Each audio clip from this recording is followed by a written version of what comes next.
Ministério Esperança, Assembleia de Deus Cidade Alta. Amor que toca minha alma e me faz... Participe! Rua São Paulo, número 802, WhatsApp 449-9945-0202. Parque Cidade Alta, Nova Esperança, Paraná, Brasil. Venha adorar a Deus com a gente. Ajustando, preparando aqui as instalações. Nós vamos trazer a igreja para frente, melhorar o atendimento aqui no bairro. Então você é nosso convidado, a nossa convidada para estar com a gente dos nossos cultos.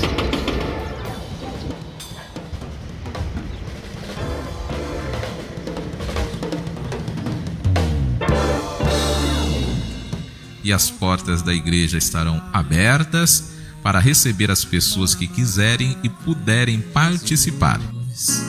Sou liberto pelo sangue desta cruz. Veio um Consolador, tua glória e esplendor. Sou liberto pelo sangue do Senhor.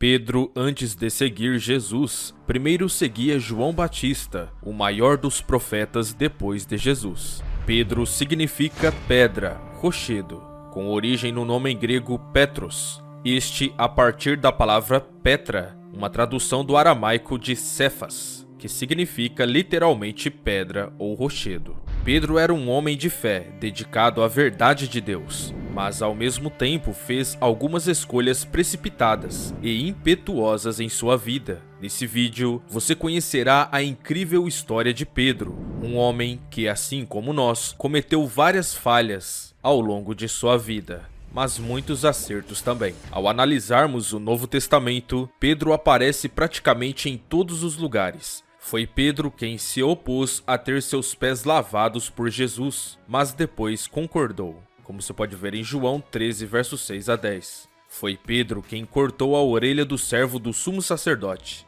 em João 18, verso 10. Foi Pedro quem notou a figueira murcha, em Marcos 11, verso 21. Pedro foi um dos 3 que testemunharam a transfiguração de Cristo, conforme Marcos capítulo 9, verso 2 a 6. E Pedro teve a visão do lençol cheio de todos os tipos de carnes de animais, em Atos 10, verso 9 a 16. O nome de Pedro era originalmente Simão, que significava ouvir. Ele era filho de um homem chamado Jonas e foi criado na ocupação de seu pai, a de um pescador. Em Mateus 8, verso 14, vemos onde Jesus curou a sogra de Pedro. Então, sabemos que ele era casado. Não sabemos se Pedro teve filhos. Pedro e seu irmão André eram parceiros de pesca com Tiago e João, os filhos de Zebedeu. Isso é útil para entender, pois muitas vezes você verá Pedro, Tiago e João agrupados. Eles tinham uma amizade anterior e de longa data.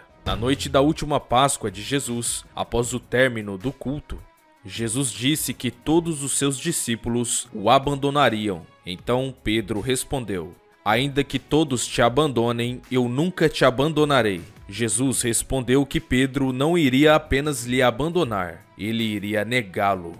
E não apenas uma, mas 3 vezes. No entanto, Pedro insistiu: mesmo que eu tenha que morrer com você, eu não vou negar você. Mas Pedro fez exatamente como Jesus havia predito, negando-o 3 vezes antes que o galo cantasse. Homem, eu não sei do que você está falando.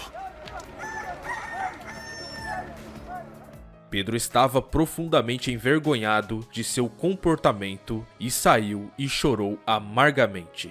Pouco depois da ressurreição de Cristo, 7 dos apóstolos estavam juntos e Pedro sugeriu que fossem pescar. Eles pescaram a noite toda e não pegaram nada. A vida de Pedro pode servir de inspiração e encorajamento para nós à medida que avançamos neste mundo conturbado. De manhã, um estranho apareceu na praia e perguntou se eles tinham comida. Quando eles disseram que não, ele os instruiu a lançar a rede mais uma vez no lado direito do barco. A rede veio transbordando, e foi nesse ponto que eles reconheceram que o estranho era Jesus, e eles foram para a praia. Enquanto os outros remavam, Pedro pulou no mar e nadou até a praia. Eu fico imaginando Pedro nessa situação, a felicidade e o temor que ele deve ter sentido. Pense no cenário aqui da perspectiva de Pedro. Na noite da Páscoa, ele se levantou e disse que nunca tropeçaria por causa de Cristo. Jesus então lhe disse que ele o negaria 3 vezes antes do amanhecer. E Pedro fez exatamente como Cristo disse. Desde então, Cristo morreu e ressuscitou e agora estava de volta entre eles. Embora Paulo tenha sido comissionado como o apóstolo enviado aos gentios, foi Pedro quem primeiro mostrou que os gentios agora deveriam fazer parte da igreja. Naqueles dias, os judeus não tinham nada a ver com os gentios. De fato, os judeus consideravam contra sua lei associar-se como não-judeus. Mas em uma visão foi mostrada a Pedro que Deus estava chamando os gentios, assim como os judeus, para se tornar parte da igreja. Pedro trouxe essa revelação de volta a Jerusalém para que em toda a igreja pudesse agora chegar a este entendimento. Pedro partilhava refeições com os gentios e sentia-se à vontade com os gentios, embora ele próprio fosse judeu. Em Gálatas, capítulo 2, verso 11 a 16, o apóstolo Paulo relatou uma ocasião em que Pedro voltou a não comer com os gentios, mas parece ser razoável concluir que, após a correção de Paulo, Pedro mais uma vez deu aos gentios o respeito que Deus esperava dele.